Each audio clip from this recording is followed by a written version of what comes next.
Venus and Serena have succeeded in creating a high profile, and whatever these girls set their mind to, whether it be tennis, designing or acting, the Williams girls are sure to succeed.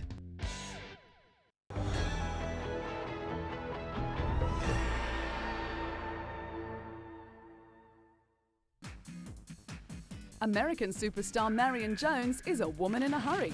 In 2000, Marion was by far the fastest woman in the world. She had hit her stride and was going along for the ride.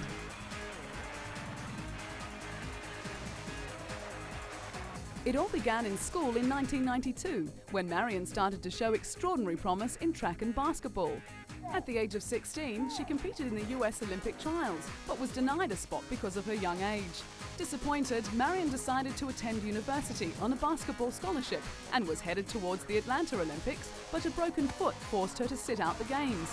The next year, Marion returned with a vengeance to become the first woman in 50 years to win 3 events at the US Nationals. Marion was a class above all else, and with 27 wins in a row in the 100 metres, all eyes were soon focused on 2000 and a date with destiny at the Sydney Olympics.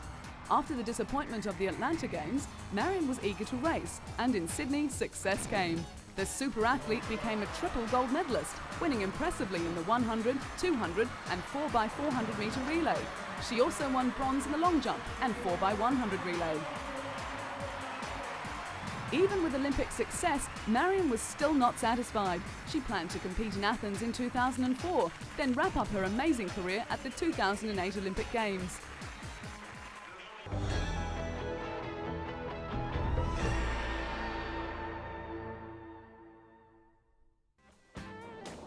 Ellen MacArthur is a woman who thrives on a challenge. Her story is not just about sailing, rather one of human endeavour. Often with odds against her, she has continued to push the boundaries and in the process become one of the best women sailors in the world. From landlocked Derbyshire girl to Yachtsman of the Year, Ellen's love for sailing began at an early age. She was 8 when her aunt took her out on the water, and it was during those trips Ellen discovered an excitement that would end up becoming an all-consuming adventure. Saving up her pocket money for 3 years, she bought her first boat, an 8-foot dinghy. But it wasn't long before she was looking for the next challenge. When Ellen turned 18, she sailed alone around Britain, and in the process won the Young Sailor of the Year award. One of the requirements of racing for long periods on water is the ability to be adaptable. Not only is Ellen an expert skipper, but she is also an electrician, sailmaker, engineer, journalist, cameraman and doctor. She has also trained herself to sleep for as little as 20 minutes at a time, so as to avoid fatigue. Taking giant steps forward, Ellen's next adventure was the 1997 Mini Transat race. Living rough for 3 years while raising sponsorship, she bought and refitted a tiny 21-footer and raced 4,000 miles single-handedly across the Atlantic Ocean. Recognised for her feats, Ellen was honoured with the award for Yachtsman of the Year in the UK.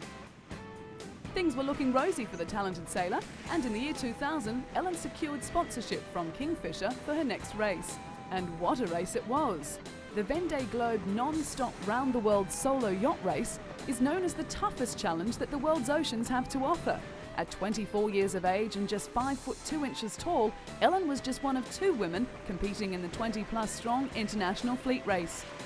But there was another race Ellen was keen to conquer, a challenge that made all others seem tiny. The Jules Verne Trophy course stands as a perfect challenge for mankind and their sailing machines. Sailors who attempt it must cross through no less than 17 different weather systems. It requires a great deal of dedication and exceptional sailing skills. Ellen and her crew, who were all men, tackled the race without a backward glance. They faced over 26,000 grueling miles of sailing, took in the tempestuous Southern Ocean in one of the most confronting races ever.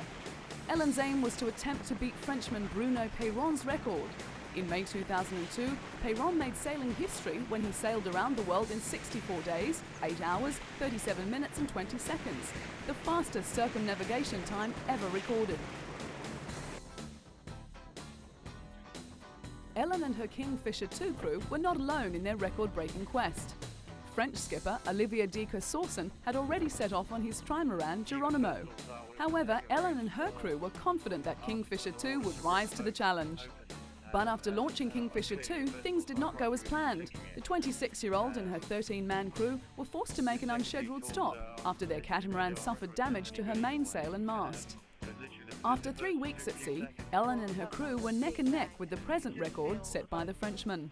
But during one night she had a serious scare when her boat hit a submerged object at full speed. Although the damage was not as serious as first feared, it still concerned the skipper. Despite the worries, Ellen's fighting spirit kept them going.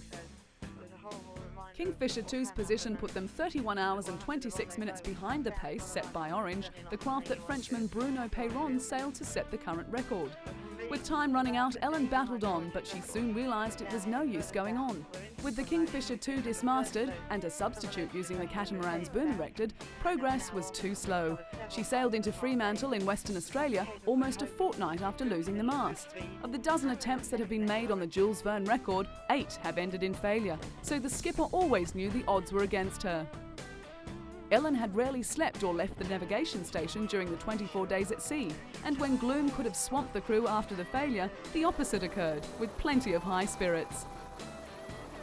Ellen had never previously skippered a boat as big as the giant catamaran, nor led such a large and experienced crew.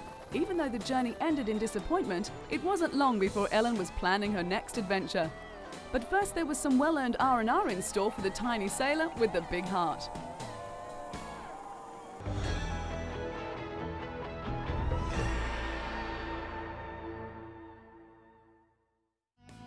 Kenya's Catherine Nedareba, winner of the Chicago and Boston marathons, is a talented athlete with a strict training schedule.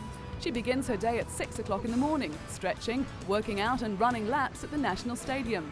She thrives on the exercise, pushing herself to the limit, never thinking to miss a training session.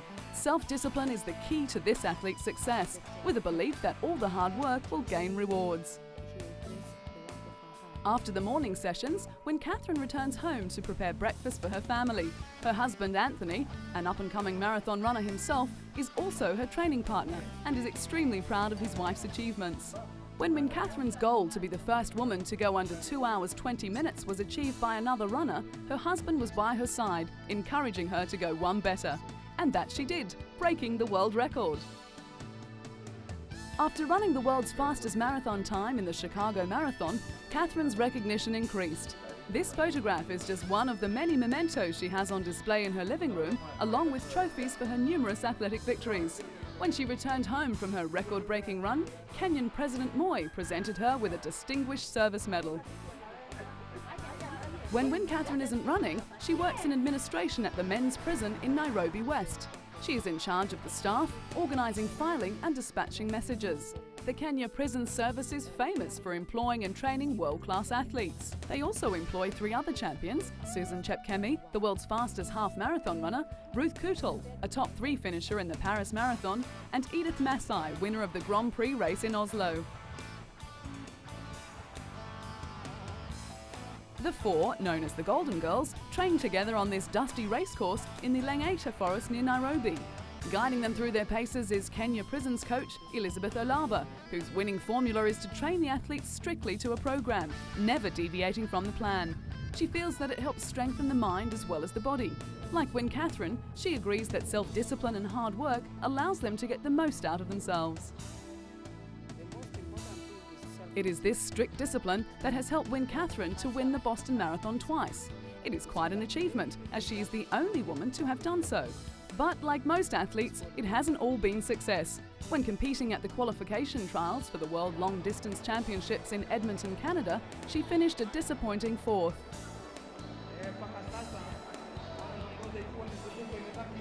Despite that setback, Catherine's spirits have remained high. She has set her sights on the bigger picture, the 2004 Athens Olympic Games. Catherine is an incredibly strong athlete who takes charge of her life and often urges other women to do the same. She doesn't sit back and hope that things will be done for her. Instead, she tackles life head-on. She takes the initiative to dominate the world of athletics, just as her Kenyan male counterparts have done previously. And she has succeeded.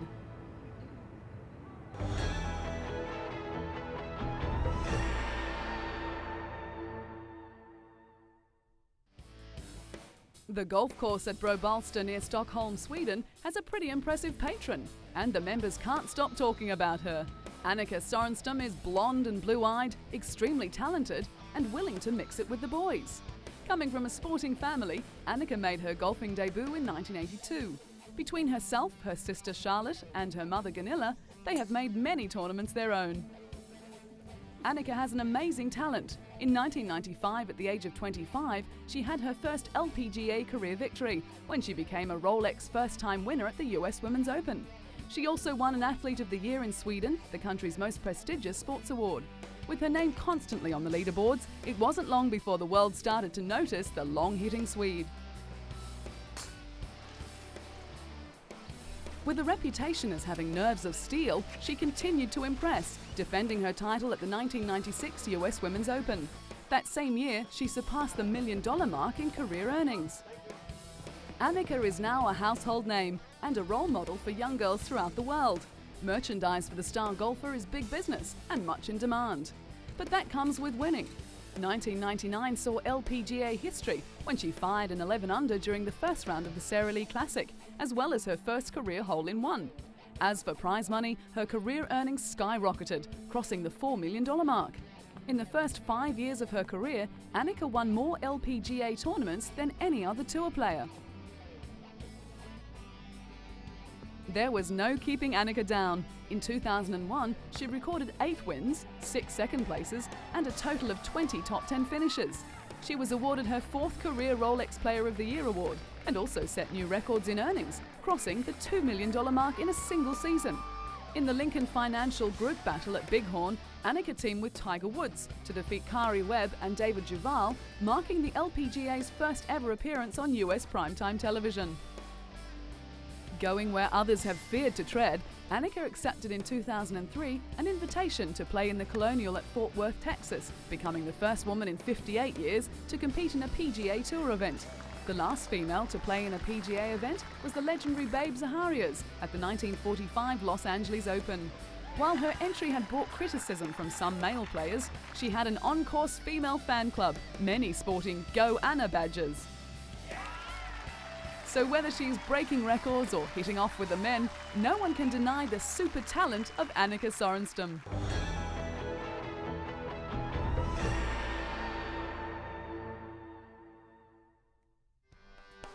Smart, tough and talented British athlete Paula Radcliffe has plenty going for her.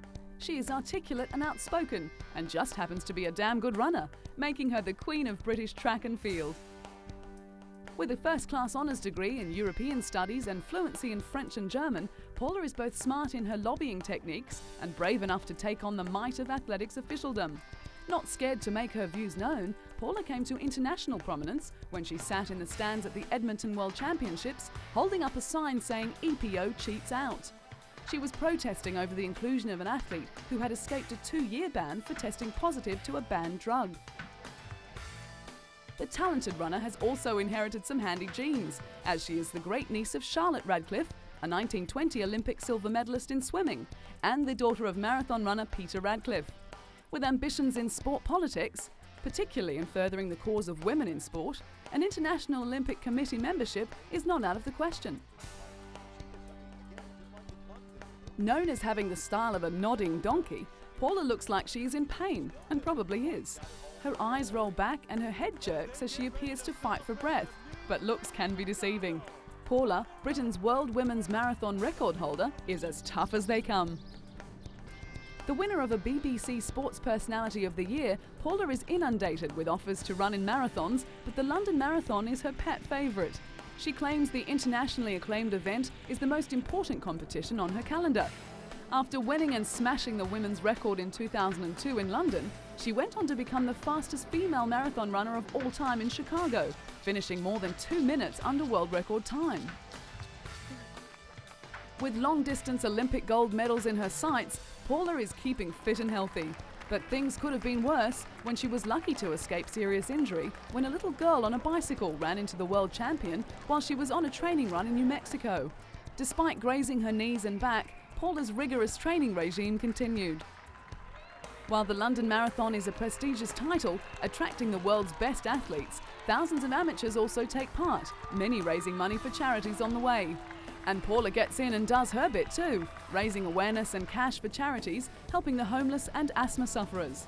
She says marathon running is a fun way for everyone to achieve a physical and mental goal.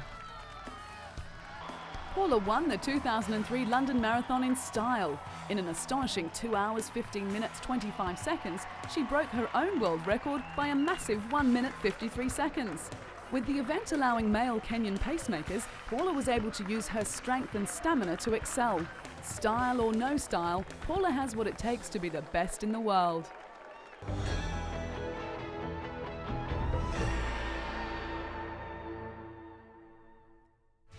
Cathy Freeman won the hearts of a nation when she won gold at the 2000 Sydney Olympics. With the pressure of her country's expectations felt, the girl from a small town in Australia ran her heart out and realised a lifelong dream. Last night, big night, amazing. One of the happiest moments of my life, actually, because my family was so happy. My husband was in tears, my mother, my brothers, my nephew. Who were there in the stadium, and I kind of sensed that I made a lot of people happy, so that made me feel really good. It had always been a goal for Cathy Freeman to run in an Olympic Games, and in 1996 she realised that dream, becoming the first Aboriginal athlete to represent Australia. At the Atlanta Games, she became the 6th fastest woman ever over 400 metres, running a Commonwealth record and winning the silver medal behind Marie-José Pérez in arguably the greatest one-lap race of all time. But it was many years ago when Cathy first discovered her love of running, competing in her first race at the tender age of 6. In her youth, she would run 12 laps barefoot around a grassy track on a regular basis. Her mother would encourage her to write out, "I am the world's greatest athlete," an affirmation which was to ring true some years later. When she was 13, she told her school guidance counsellor that her vocational plan was to win Olympic gold, a plan that was to see fruition down the track. When Cathy turned 16, she was selected to run at the Commonwealth Games, winning a gold medal as part of the 4x100 metre relay team. That win only fueled the desire to strive harder towards the ultimate goal, the elusive gold medal in an Olympic Games. When the 2000 Sydney Olympic Games finally came around, Cathy was ready to realise that goal. At the opening ceremony, Cathy was the star attraction, lighting the flame in spectacular circumstances.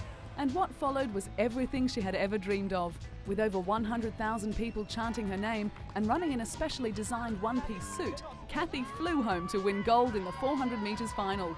The most famous Indigenous face in Australia and well-loved on and off the track, Cathy made the Sydney Olympics her own. Cathy also shined outside of athletics, receiving an honorary doctorate from the University of Ballarat. Cathy, draped in academic garb, looked a bit uncomfortable away from her familiar surroundings, but was proud of her success. She was presented with a doctorate from the university during the ceremony, with officials praising Cathy's determination and willingness to tackle challenges and her remarkable achievements. Cathy has given plenty back to the community, especially programs involving Indigenous children. Along with other sporting stars like Australian swimmer Dawn Fraser and former US Olympic hurdles champion Ed Moses, Cathy has given the children a goal in life. She knew that if the programs had been around when she was younger, it would have helped to define her direction in life earlier, and her vision would have been so much clearer. Cathy, who was extremely proud of her heritage, ran her victory lap at the Commonwealth Games with the Aboriginal flag, before taking the Australian flag as well. Even though it ignited much discussion, she raised awareness regarding Aboriginal and race relations. And it was those actions that made Cathy a role model for young and old, having been awarded the title of Young Australian of the Year, and the following year, Aboriginal Athlete of the Year. It had been many years since Australia had their very own track star, and after Sydney, they had found their new hero in Cathy Freeman. A down-to-earth person and a fierce competitor, Cathy has been a genuine star.